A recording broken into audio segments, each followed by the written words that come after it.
Dr. Zakir, some scholars say that smoking is haram. I'd like to know what's your opinion. And does smoking invalidate the fast? As far as smoking is concerned, several years before, when science hadn't advanced that far, most of the scholars used to say that smoking is makruh. Based on the hadith of Muhammad sallallahu alaihi wasallam, which is mentioned in Sahih Bukhari, volume number 1, in the book of Adhan, hadith number 855, where the Prophet said that anyone who eats garlic or onion, they should stay away from us and stay away from the mosque. Prophet said that, don't come to the mosque after having garlic or onion because there's bad breath. When you are smoking, the breath is worse than onion or garlic. So based on this hadith, therefore garlic and onion doesn't become haram, it was makruh. So based on this hadith, scholars give the fatwa that smoking is makruh. But now, after science has advanced, we have come to know that smoking is nothing but it's a slow poisoning. Tobacco in any form, whether smoking, cigarettes, whether bidi, whether tobacco and hookah, whether chewing tobacco, all forms of tobacco contain nicotine and tar. And we know it's nothing but slow poisoning. That is the reason most of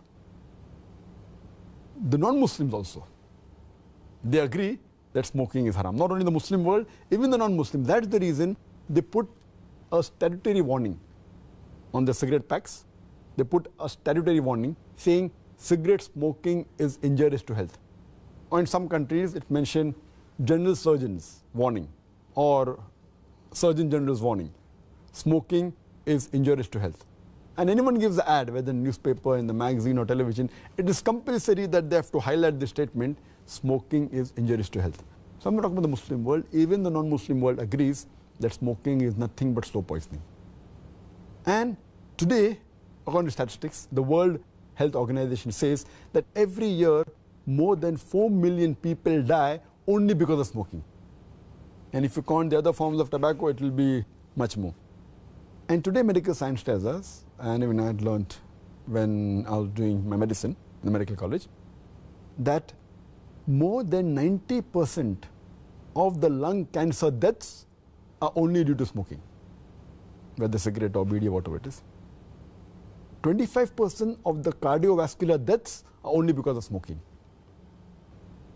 70 to 75% of bronchitis and related deaths are only because of smoking. Smoking is nothing but slow poisoning.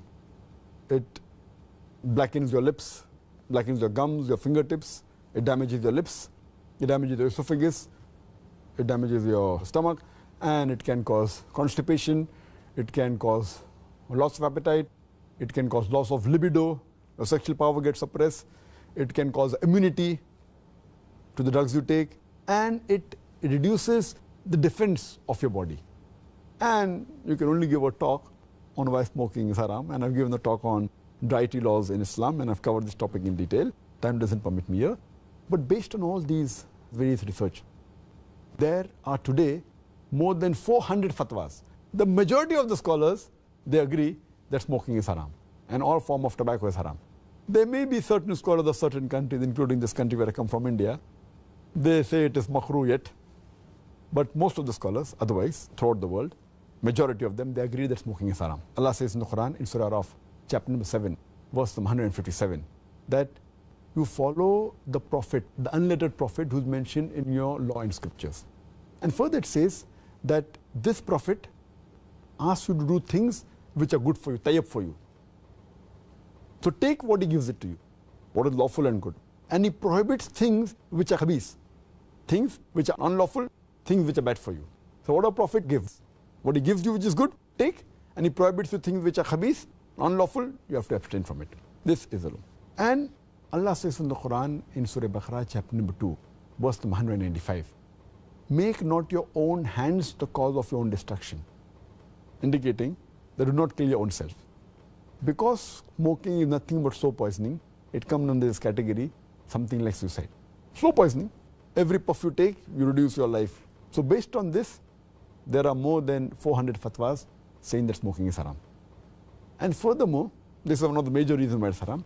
Furthermore, Allah says in the Quran, in Surah Araf, chapter number 7, verse number 31, eat and drink, but do not be extravagant. Allah says in Surah Isra, chapter number 17, verse number 27, that do not be extravagant, do not be a spendthrift. For verily, a person who is a spendthrift is a brother of the Satan, is a brother of the devil.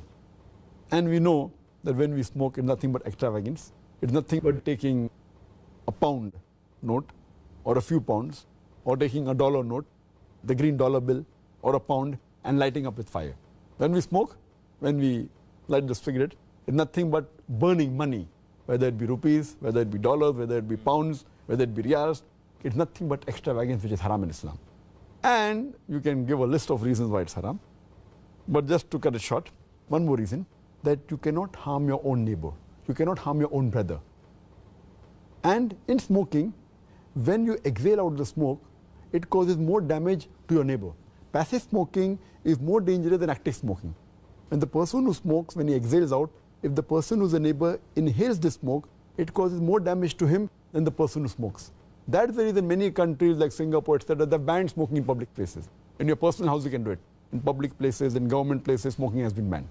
So based on this, it's haram. So smoking is haram.